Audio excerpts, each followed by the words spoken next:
what was your company's role in making the immersive environments in Joker 2? So I'll let you take this one. Sure. We did Joker 2. We also did Joker 1 as well. Okay. And it was really nice to kind of be able to revisit the same kind of crew, the same material, the same cast. So it was a bit of a homecoming in that way, which is nice. But we basically created all of the 360-degree virtual environments for the driving sequences in the film. So when you see the characters driving around in a car, mostly for the sake of Joker 2, it was when Arthur Fleck is on his way to and from court from Arkham Asylum. So that kind of commute, which happens a few times in the film. We shot all of that in a cold day in January a couple of years ago now in New York. So New York doubling as Gotham. So we were on the production for, I think it was about 3 or 4 days. But we did a couple of months of R&D and development of the rig that we used for it in advance of that. So shooting some tests here in LA, and then developing a new array system that we use for shooting those 360 plates. So actually, is it okay for the recording if we do some screen share? Does that Yeah, work? yeah, Because I've yeah, got some. absolutely. So this is just some clips that I grabbed from the trailer. I slowed them down a little bit so that we could talk about it a bit more. So what you're seeing here is us actually going into some of the tunnels in New York.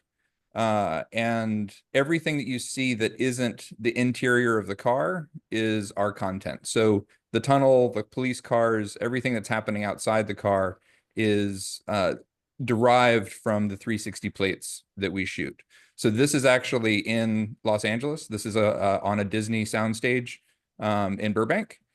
And so they have the car, the actors, the lighting, cameras. That's all present in the on the soundstage. But what's actually being filmed is our plate on a giant LED wall. So that's Larry Sher in shadow there in the foreground. He's the DP of the film. So this is a curved LED wall. You can kind of see where the wall ends and the ceiling begins, where there's a little bit of a color shift up here with the lighting. So that turns into this.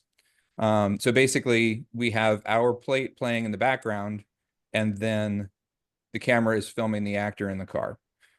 So that gives the illusion that you're actually driving when in fact you're sitting on a soundstage on the other side of the country from where that content was originally created. And so this is the us on the shoot. This is actually in one of the New Jersey shoots. This is the rig that we use to film this kind of material with. So it's in this case, it was a 17 camera array. So there's 2 rows of 8 cameras. And then a 17th camera that's looking straight up. And the reason for having so many cameras, the 8 cameras is able to cover the world in 360, where we're able to see in every direction. So you can think of it like Google Street View on steroids. The second row of 8 is there to let us get a second exposure. So we're able to get a hot exposure from one array and a much darker exposure from the second array. And the reason for that was actually what we saw in this clip. If it's going to let me jump through, should. Where there's a section here where we're heading. This is actually under the UN building in New York. And we're looking across the river at sunrise.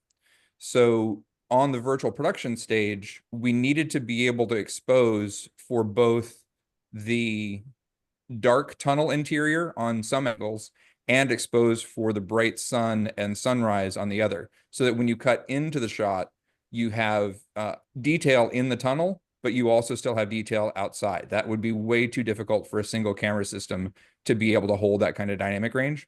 So we're able to create a high dynamic range stitched file, using that these 2 rows of cameras. So all of that footage gets merged together into one big stitched file. So that stitched file ends up looking something like this. It's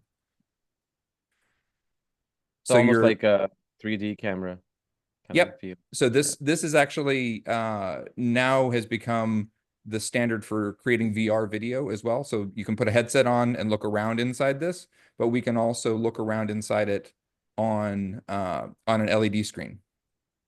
So what you're looking at here is what's called an equirectangular projection. So it's kind of like the world map when you were in junior high school, which is taking a sphere of content and stretching it out to make it look to fit it onto a two-dimensional plane.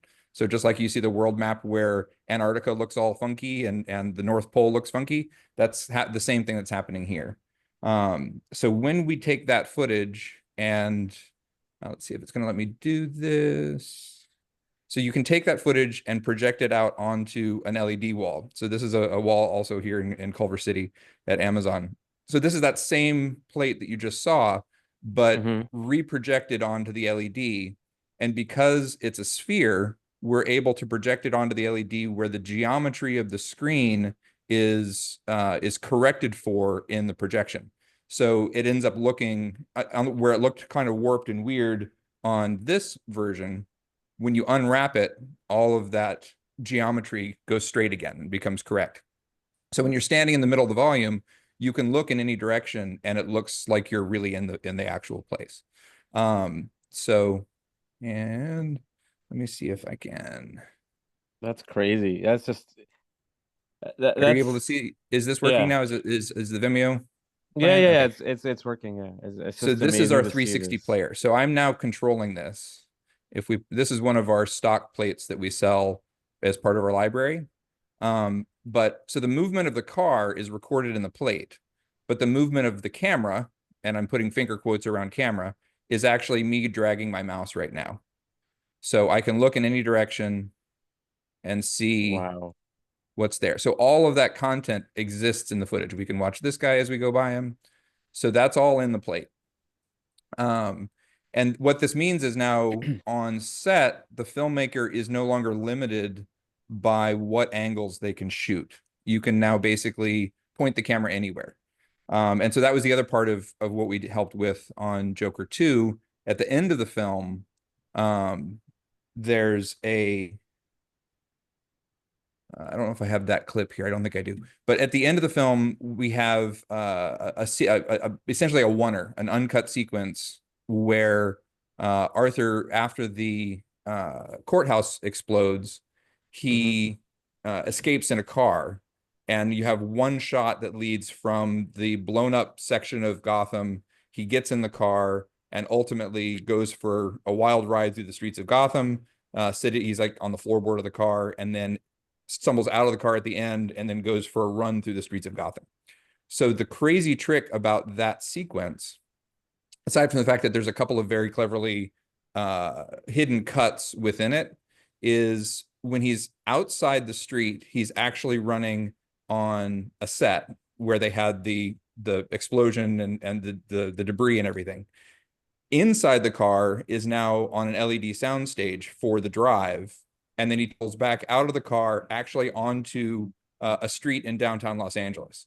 So in that one uninterrupted shot, you're actually traveling through three completely different shoot days, three completely different sets in multiple states.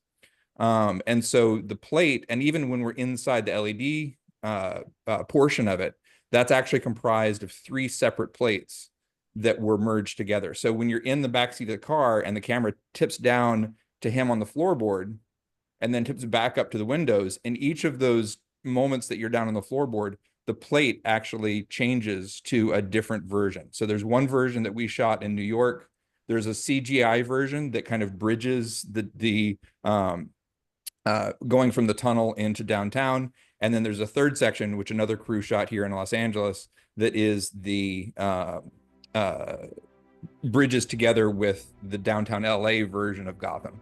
So in that one seemingly uninterrupted shot, you have multiple shoot days of the physical production and multiple plates all being merged together into something that feels like one continuous moment. So it's really kind of fun to be able to play with those kind of the smoke and mirrors and the magic to make it feel like a world exists that otherwise you wouldn't have access to.